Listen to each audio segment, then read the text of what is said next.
आपके सामने एक बहुत ही महत्वपूर्ण टॉपिक लेकर के आई हूँ और आज मैं इसे बहुत ही संक्षेप में बताऊंगी क्योंकि आज का टॉपिक अपने आप में बहुत बृहद क्षेत्र लेकर के, क्योंकि आज मैं दिल्ली सल्तनत के खिलजी वंश के बारे में बताऊंगी। और जब हम मध्यकालीन भारत को पढ़ते हैं और उसमें जब हम सल्तनत काल को पढ़ते हैं तब हम देखते हैं कि खिलजी वंश एक महत्वपूर्ण चैप्टर के रूप में हमारे सामने आता है। और दिल्ली सल्तनत के इतिहास में खलजी वंश का बहुत अधिक महत्व है। इस खलजी वंश को खिलजी वंश भी के रूप में भी जाना जाता है। खलजी वंश, खिलजी वंश, ये जो भी है एक है।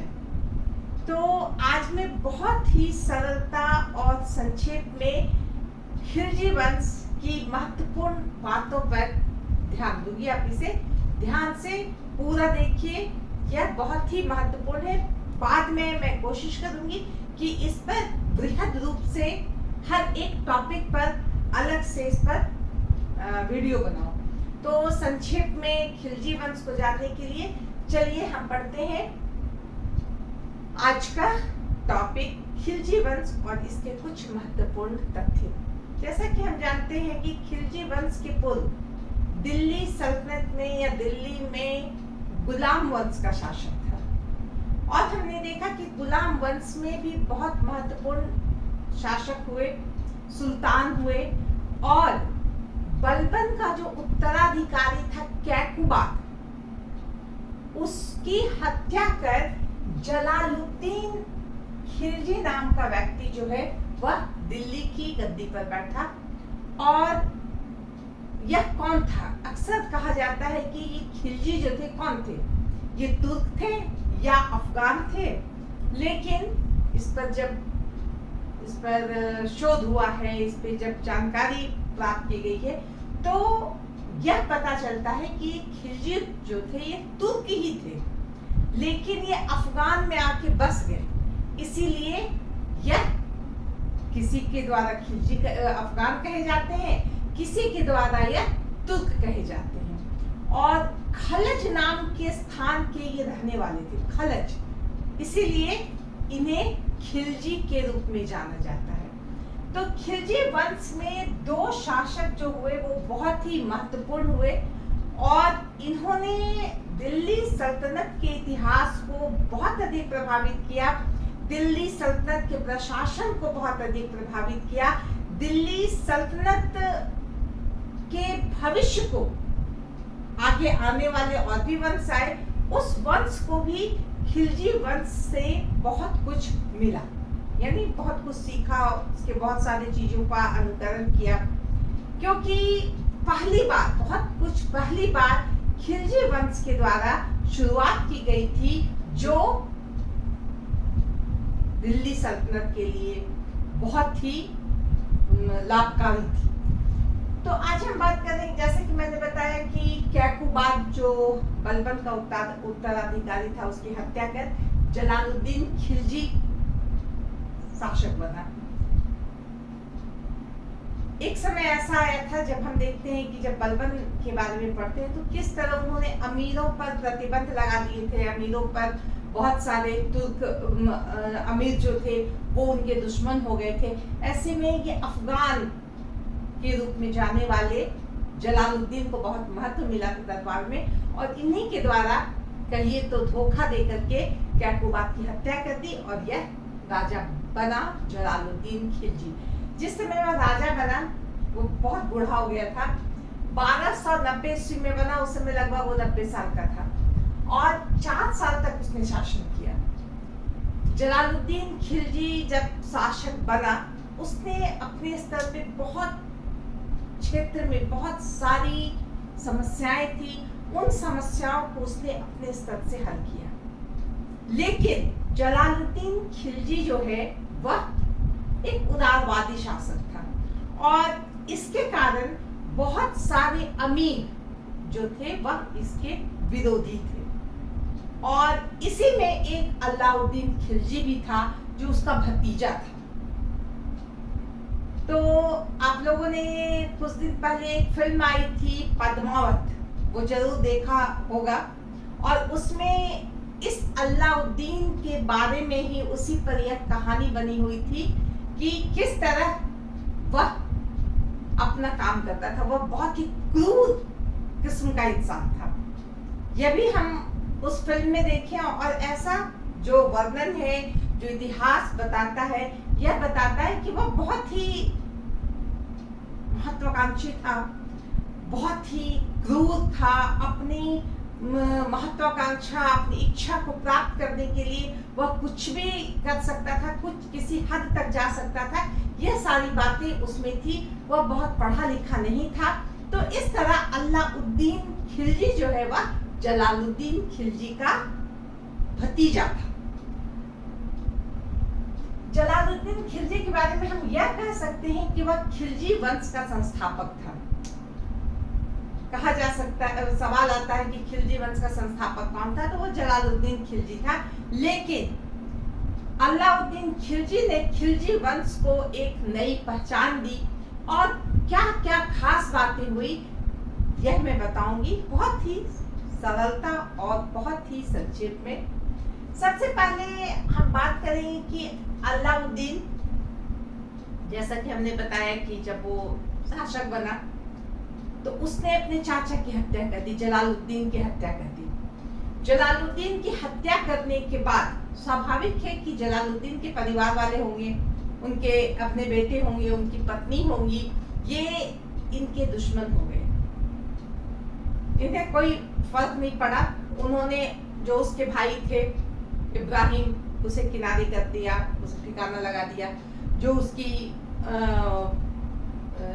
जलालुद्दीन की पत्नी थी, जो उसके खिलाफ हो गई, उसे भी उसने किनारे कर दिया। इसके साथ ही हम देखते हैं उस समय बहुत सारे ऐसे बाधाएं इनके अलाउद्दीन के सामने थी। जैसे अवध और दोआब में बहुत सारे हिंदू शासक थे, वह भी इसका विरोध करते थे। साथ ही साथ हम देखते हैं कि उत्तर पश्चिम सीमा में मंगोलों का आक्रमण का भय बहुत था, तो उससे भी उसे निपटना था। खोखर जाति होती थी, उससे भी इसे निपटना था। इस तरह से हम देखते हैं कि बहुत सारे समस्याओं का उसने निराकरण बहुत ही आसानी से कर लिया। बहुत सारे अमीर जो जलालुद्दीन के रिश्तेदार थे, उसके समर्थक थे, वो भी इससे खफा थे क्योंकि उसने जलालुद्दीन की हत्या कर दी थी, उसे भी उसने किनारे कर दिया। तो इस तरह से उन्होंने अपना रास्ता पूरा साफ कर दिया, अपनी उन समस्याओं या उन बाधाओं को दूर कर दिया जो उसके रास्ते में रोड़ा बनने की संभावना रखती थी। और इस तरह उसने गद्दी संभाली, वह राजा बना। राजा बनने के बाद उसने अपना राजत्व सिद्धांत दिया, क्योंकि जैसा कि मैंने बताया ना कि वो बहुत ही महत्वाकांक्षी था। तो वह बोला कि मैं ही राजी हूँ। जिस तरह फ्रांस में लुई 14वां ने कहा था कि मैं ही राजी हूँ, उसी तरह एक निरंकुश राजा के रूप में वह गद्दी में बैठा और उसने कहा मैं जो कह रहा हूँ वही कानून है। सारी प्रजा जो है या तो मेरी सेवक है या हमारी भक्त है, बने आपके उसकी प्रजा के पास कोई अधिकार नहीं है।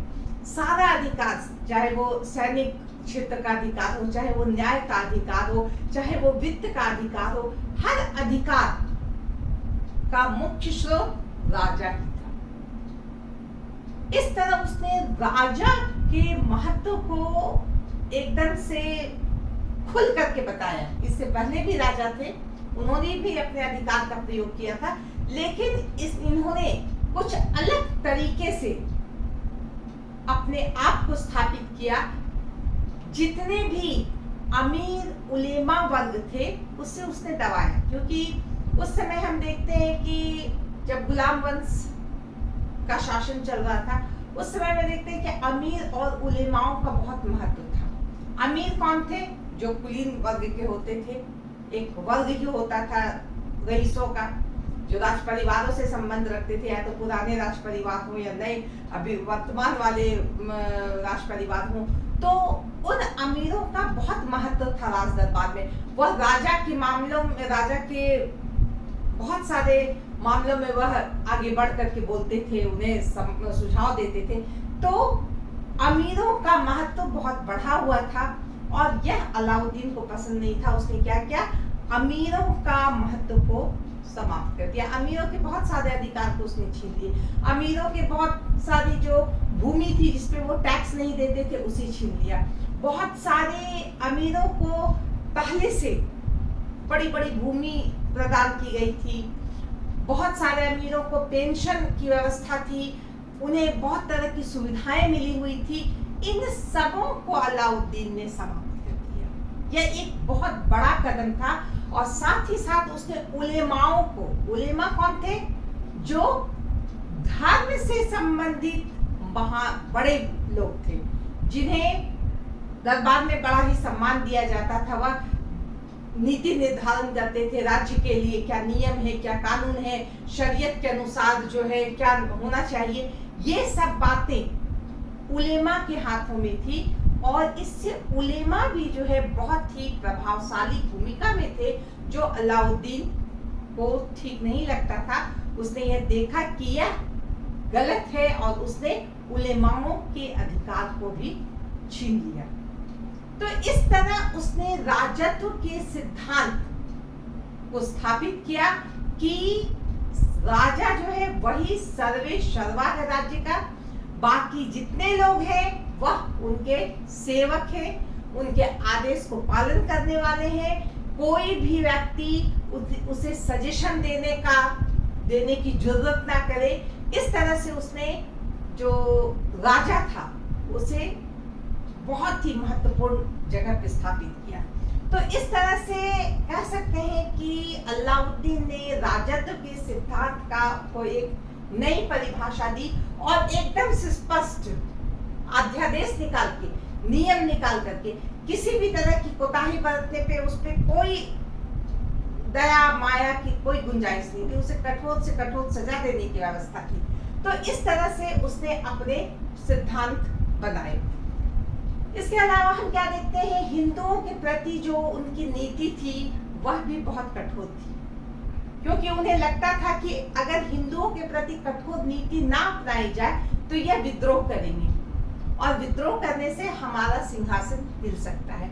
इसीलिए अवध, दोआब क्षेत्र में या उत्तरी भारत में जितने भी हिंदू राजा थे उस पर उन्होंने अपना कब्जा करने का या आक्रमण करने का बीड़ा उठाया। साथ ही साथ जो जनता थी, हिंदू जनता पर तरह तरह के टैक्स लगाए, उनके बहुत सारे अधिकार को छीन लिए गए। जो बहुत दिनों से राजा महाराजा के कुल खानदान से आते थे, उनके जो अधिकार हैं, उनकी जो संपत्ति है उसे जब्त कर लिया और उस पर भी बहुत सारे टैक्स लगा दिए।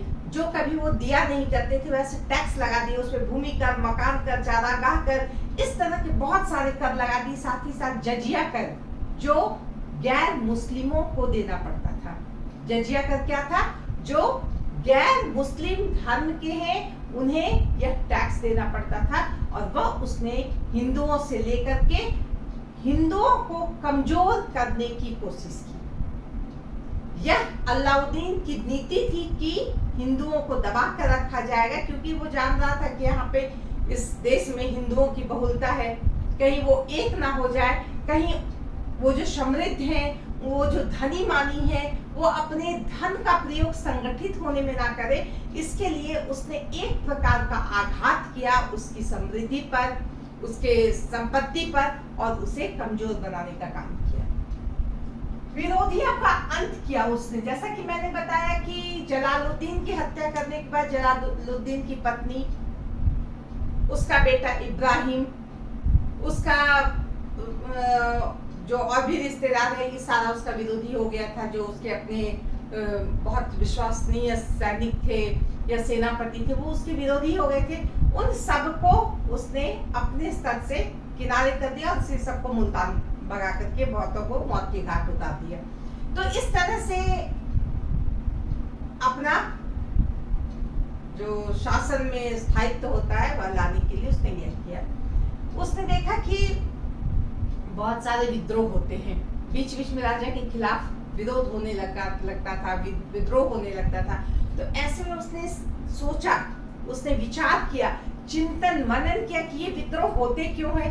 तब उसने यह पाया कि यह विद्रोह होते हैं अमीरों का जो गठबंधन है ना, जो अमीर होते हैं, बड़े बड़े कुलीन परिवारों के जो लोग हैं, वह आपस में मिलते हैं, उनके पास बहुत अधिक संपत्ति है, काम काज कुछ नहीं है, उन्हें टैक्स नहीं देना पड़ता, तो ये बैठ करके तरह तरह के षड्यंत्र रचते हैं और इसी के कारण जो है राज सिंहासन जो है वह खतरे में पड़ सकता है। अतः उसने 4 अध्यादेश जारी किए।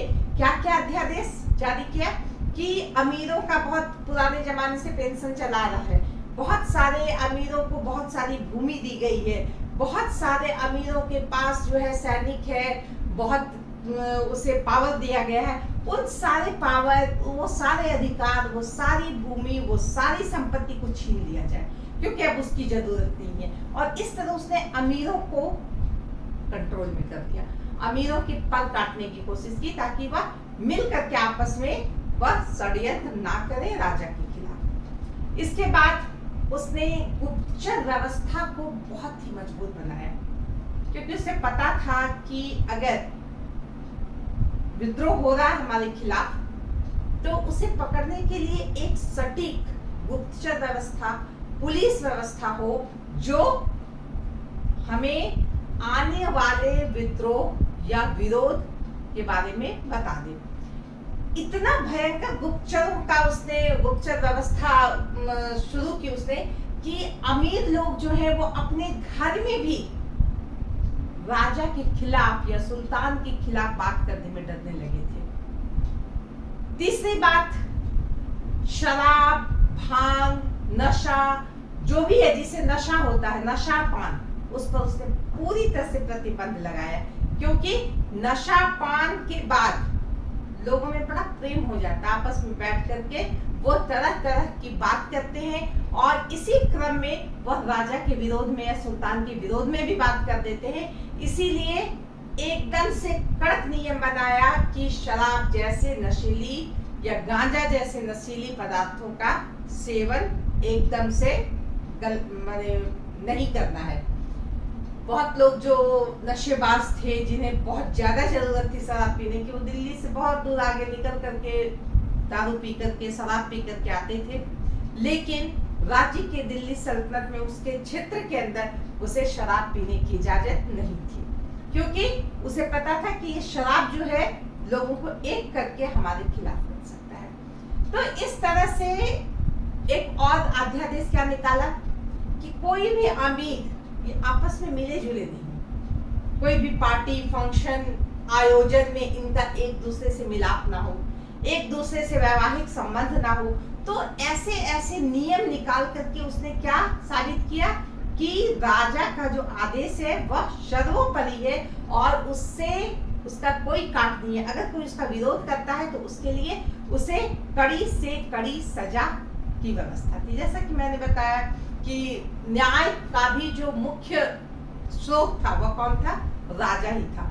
उसी के हाथ में सजा देने की भी शक्ति थी, वह आदेश भी निकालता था, वही सजा भी दे सकता था। तो इस तरह से अलाउद्दीन ने एक कठोर और निरंकुश शासन व्यवस्था अपनाई, जो उसे बहुत दिनों तक सिंहासन पर बैठाए रखा और इसके तहत उन्होंने बहुत सारा काम किया। उसने बहुत सारे सेनापतियों को खुश करने का भी काम किया जो उसके अपने थे। उसे ये भी लगा कि अपने विरोधियों से बचने के लिए कुछ लोगों को अपने विश्वास में लेना पड़ेगा। उसके उलुग खान, नुसरत खान, ऐसे ऐसे बहुत सारे सेनापतियों को अपना बनाया। जो एक कोतवाल था अता उल अहमद, उसे उसने अपना बनाया, अपने विश्वास में रखा, क्योंकि इनसे उसे बहुत फायदा था। इसी क्रम में हम देखते हैं मलिक काफूर नाम का एक व्यक्ति भी हम पढ़ेंगे। जब अलाउद्दीन खिलजी को पढ़ते हैं तो मलिक काफूर के बारे में पढ़ते हैं। यह एक हिंदू था जिसे जब रणथंभौर विजय के क्रम में उसे खरीदा गया था, एक गरीब सा व्यक्ति, लड़का, और वह मुसलमान बन गया। उसका नाम रखा गया मलिक काफूर, और वह इतना विश्वासी हो गया अलाउद्दीन का कि भविष्य में उसने दक्षिण विजय में अलाउद्दीन को जो सहायता दी वह याद किया जाने लायक है कि किस तरह मलिक काफूर ने अलाउद्दीन को दक्षिण विजय में साथ दिया। तो इस तरह से हम कह सकते हैं कि अलाउद्दीन ने अपने आप को या राजा के महत्व को साबित करने के लिए यह सब काम किया। सैनिक सुधार, यह एक बहुत महत्वपूर्ण बात है। गुलाम वंश स्थापित होने के बाद हमने देखा कि कुतुबुद्दीन ऐबक, इल्तुतमिश, बलबन, ऐसे बहुत सारे बहुत ही प्रभावशाली, बहुत ही योग्य शासक सुल्तान बने, लेकिन जो सुधार सैनिक क्षेत्र में अलाउद्दीन ने किया वह इन्होंने नहीं किया था। इससे पहले हम देखते हैं कि इनके सामंतों के पास सेना होती थी और आवश्यकता पड़ने पर यह सेना हाजिर होती थी। बलबन ने बहुत सुधार किया था सैनिक क्षेत्र में, लेकिन अलाउद्दीन ने पहली बार एक स्थायी सेना का निर्माण किया। वह सामंतों की सेना पर विश्वास नहीं रखा, एक स्थायी सेना का निर्माण किया जिसे आधुनिक अस्त्र शस्त्र, हथियार, ट्रेनिंग सारे कुछ दिए गए। साथ ही साथ उन्हें बहुत सारी सुविधाएं दी गई, उन्हें पेंशन दिया, उसे वेतन दिया जाने लगा।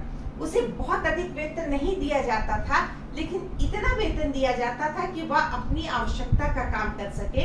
साथ ही साथ उसको बहुत सारी सुविधाएं दी गई, जैसा कि कहा जाता है ना कि जो मिलिट्री में रहते हैं उनको मिलिट्री कैंट से बहुत सारी खाने पीने या आवश्यकता की जो वस्तुएं हैं वो सही दाम में मिलती है। बिल्कुल वो व्यवस्था उस समय अलाउद्दीन खिलजी ने किया था अपने सैनिकों के लिए।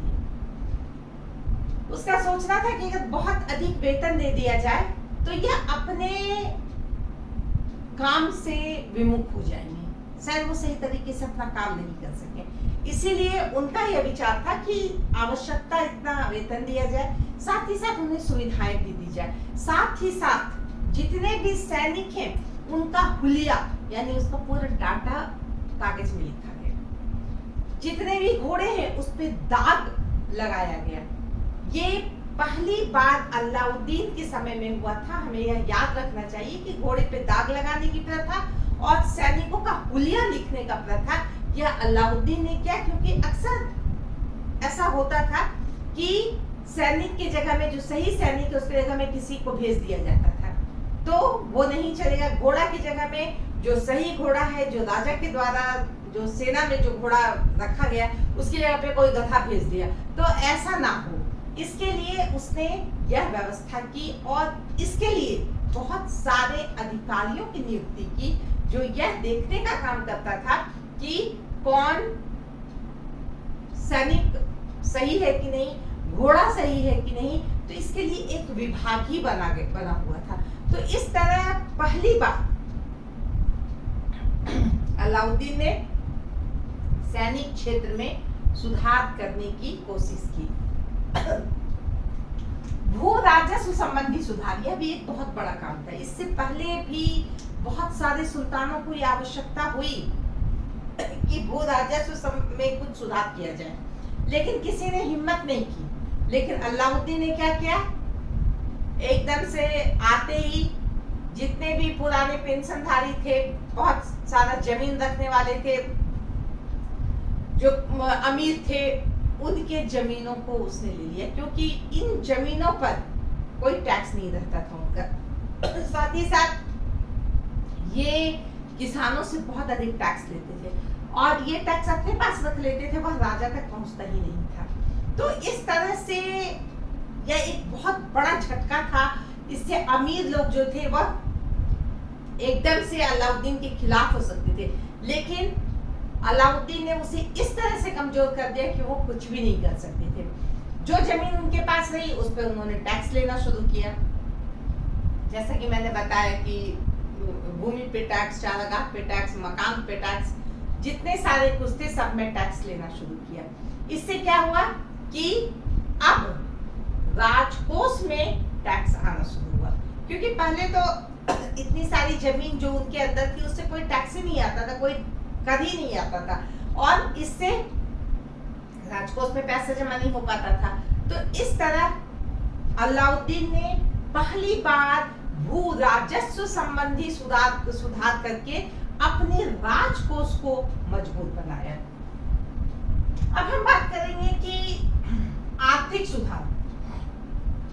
आर्थिक सुधार तो स्वाभाविक है, हो ही गया। साथ में जब भू राजस्व को सुधारा गया, उसके साथ ही आर्थिक सुधार हो गया। बहुत सारी सिंचाई की व्यवस्था हो, किसानों की मदद हो, ऋण देने की व्यवस्था हो। साथ ही साथ हम देखते हैं टैक्स की जो व्यवस्था थी, पहले उपज का 1/3 भाग लिया जाता था, उसमें से राजा के पास सही हिस्सा नहीं पहुंचता था। अब इसको बदल दिया गया, 1/2 भाग, 1/3 भाग ऐसा, और वो सीधे राजकोष में जमा होने लगा। तो इस तरह राज्य की आर्थिक स्थिति को सुधारने की कोशिश की गई, क्योंकि हम देखते हैं कि इन्होंने जो एक सैनिक सुधार किया था, इसमें बहुत अधिक खर्च थे। इनके पास लगभग 5 लाख घुड़सवार सैनिक थे। तो सोचिए कि पैदल सैनिकों की संख्या कितनी होगी। बहुत सारे हाथी थे, बहुत सारे जो पत्थर फेंकने वाले तोप हैं वो थे। तो इतने सारे लोग सेना में थे। उस सेना को सुचारू रूप से चलाने के लिए अर्थव्यवस्था अच्छी होती, तभी यह सही तरीके से चलता। और इसके लिए अलाउद्दीन ने आर्थिक क्षेत्र में सुधार किया, चाहे वो व्यापार वाणिज्य का क्षेत्र हो, चाहे कृषि का क्षेत्र हो, चाहे उद्योग धंधों का क्षेत्र हो। उस हर क्षेत्र में अलाउद्दीन ने ध्यान दिया कि आर्थिक अर्थव्यवस्था स्ट्रांग हो, ताकि राज्य का कोष जो है वह भी भरे। बाजार नियंत्रण एक बहुत ही महत्वपूर्ण पॉइंट है। सवाल आता है कि दिल्ली सल्तनत में कौन सा शासक या कौन सा सुल्तान बाजार नियंत्रण के लिए जाना जाता है, तो वह अलाउद्दीन था। इसने पहली बार ऐसी व्यवस्था की कि बाजार में जितने चीज होते हैं सबके दाम को फिक्स किया, चाहे वो चावल हो, गेहूं हो, जौ हो, बाजरा हो, चना हो, कपड़ा हो, जूता हो, चप्पल हो, जितने भी आवश्यकता के सामान हैं बाजार में जो रहते हैं, उनके मूल्य को फिक्स किया। जैसे कि गेहूं जो है 7.5 जीतल पर मन, जौ जो है 4 जीतल पर मन। तो इस तरह से हर अनाज, चाहे कपड़ा, चाहे जूता, चप्पल, मशीन, लोहा, जो भी हो, ये खेती करने के सामान हो, कुछ भी ऐसे चीज, सबके दाम को फिक्स किया। किस लिए? कि कोई भी जमाखोरी ना करे, बेईमानी ना करे। ऐसा नहीं कि कोई व्यक्ति बहुत कम दाम में कुछ खरीद के ले आता है और दूसरे ले आके बहुत ज्यादा दाम में बेच देता है। ऐसा करने से कठोर दंड की व्यवस्था थी। व्यापारी भी 2 तरह के होते थे जो दिल्ली में स्थित है। कुछ व्यापारी होते थे जो घूम घूम के व्यापार करते थे। तो इस तरह इन व्यापारियों को जो सुविधा दी गई थी या जो नियम बनाए गए थे, वह इनके लिए भी फायदेमंद थे और राज्य के लिए भी फायदेमंद थे। साथ ही साथ हम देखते हैं जो स्थायी वहां पे दिल्ली में रहने वाले व्यापारी थे, उन्हें भी टैक्स देना पड़ता था।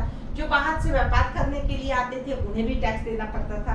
तो इस तरह से बाजार नियंत्रण यह एक बहुत ही खास व्यवस्था थी जो अलाउद्दीन के द्वारा पहली बार की गई थी, और इससे लोगों का भी कल्याण था।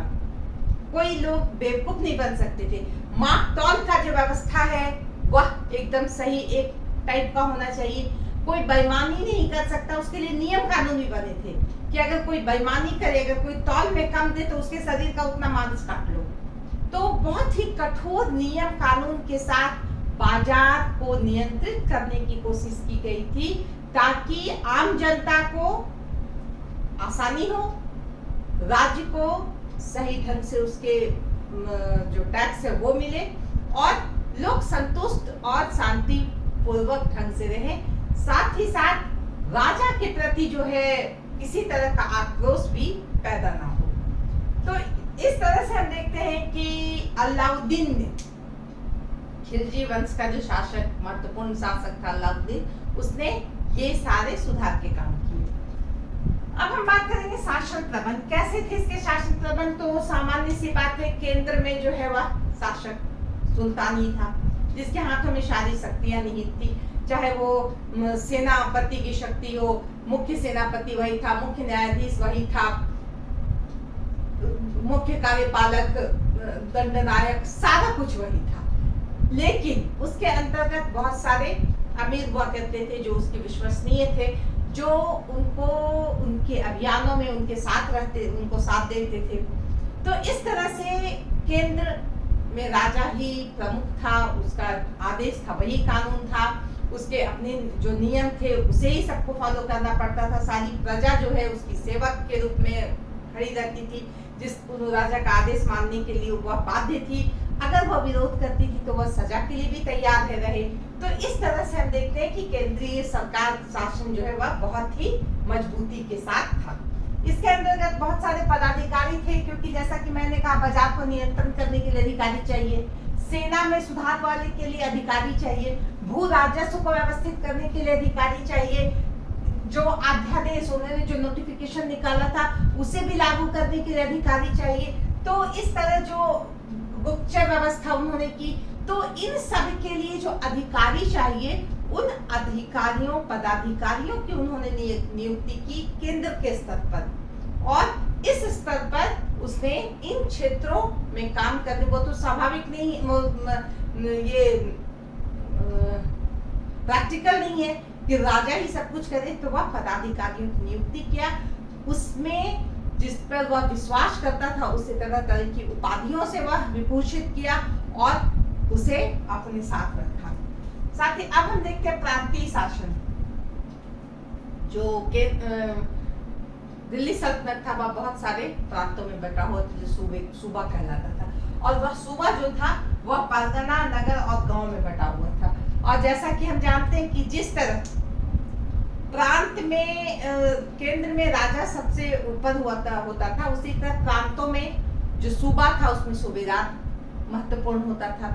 गांव में जो होता था मुकद्दम, चौधरी, ये सारे लोग महत्वपूर्ण होते थे, और इनका काम था उन अपने अपने क्षेत्रों की व्यवस्था करना, वहाँ के लोगों को सुविधा देना, न्याय के क्षेत्र में, बाजार के क्षेत्र में, ऐसे जो भी आवश्यकता की चीजों उसमें सहायता देना, टैक्स वसूल करना, राजा तक पहुंचाना, ये सारा काम नीचे से लेके ऊपर तक सही तरीके से होता था। न्याय व्यवस्था में हम देखते हैं कि काजी और सूबेदार होते थे। सूबेदार जो सूबा का जो मुख्य व्यक्ति होता था, सूबेदार, वह न्याय के क्षेत्र में आगे बढ़ के काम करता था। काजी को महत्वपूर्ण अधिकार दिए गए थे। लेकिन जैसा कि मैंने बताया कि बहुत बार काजी या मुफ्ती या उलेमा की बातों को वह आंख बंद करके नहीं स्वीकार करता था, वह सीधे कह दिया था कि मैं नीति निर्धारण का कार्य उलेमाओं को नहीं दूंगा, मैं अपने से करूंगा। एक बार उसके मन में विश्व विजय की भी आकांक्षाएं थी। उसे लगा कि मैं एक नया धर्म भी स्थापित करूं अलाउद्दीन खिलजी को। लेकिन जो एक कोतवाल था, जो जिस पर वह बहुत भरोसा करता था, अता उल अहमद, उसने उसे कहा कि भाई विश्व विजय की बात मत कीजिए, आप भारत विजय कर लीजिए, यही बहुत बड़ी बात है, और नए धर्म की कोई बात मत कीजिए, आप इसी धर्म में रहिए। तो उसकी बात को वह मानता था। तो इस तरह से हम देखते हैं कि काजी, सूबेदार जो थे वह न्याय के क्षेत्र में स्थानीय स्तर पर न्याय का काम करते थे। पुलिस और गुप्तचर व्यवस्था, जैसा कि मैंने बताया कि अलाउद्दीन को शुरू में ही लगा कि गुप्तचर व्यवस्था को बहुत मजबूत होना चाहिए, पुलिस व्यवस्था को बहुत मजबूत होना चाहिए, और इसके लिए उसने काम किया।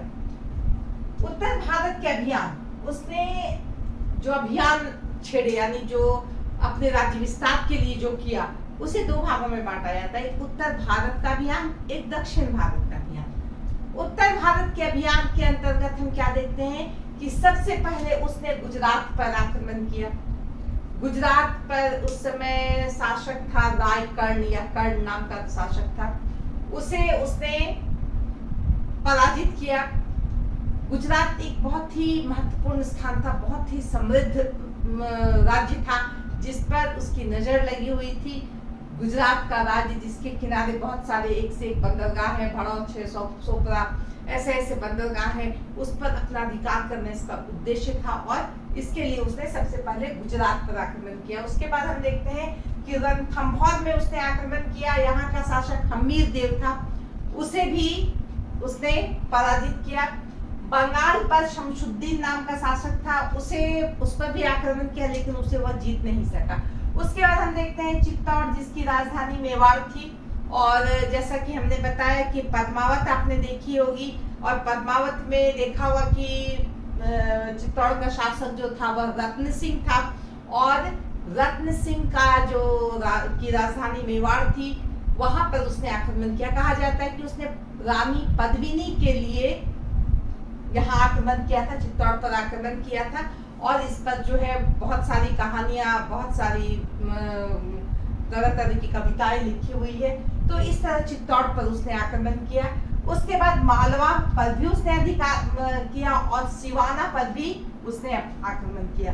तो इस तरह इन राजपूताना क्षेत्र जो भी था इस पर आक्रमण करके बहुत जगह वह असफल भी हुआ, हर जगह वह सफल नहीं हुआ। उलुग खां, मलिक काफूर, ऐसे ऐसे जो लोग इसके साथ थे, उसकी सहायता से इसने विजय प्राप्त की और अपने साम्राज्य का विस्तार किया। लेकिन अलाउद्दीन की नजर दक्षिण भारत की तरफ थी, उसे दक्षिण भारत की समृद्धि का पता चल चुका था और उसका एकमात्र उद्देश्य था कि दक्षिण की तरफ विजय करना। और हम देखते हैं कि पहली बार सल्तनत काल में अलाउद्दीन खिलजी ने दक्षिण की तरफ अभियान छेड़ा और वहां उसने देवगिरी पर आक्रमण किया। एक बार उसने राजा बनने के पहले भी देवगिरी पर आक्रमण किया था, वहां से बहुत धन लूटा था। फिर उसने देवगिरी पर आक्रमण किया और उसे वहां से उसने बहुत लूटपाट किया। द्वार समुद्र पर उसने आक्रमण किया और पांड्य राज्य पर उसने आक्रमण करके दक्षिण भारत के क्षेत्र में घुसपैठ किया और वहां से उसने जो उसकी इच्छा थी उसे पूरा किया। और कहा जाता है कि पहली बार अलाउद्दीन ने दक्षिण तक, उसका दक्षिण विजय अभियान एक अलग ही,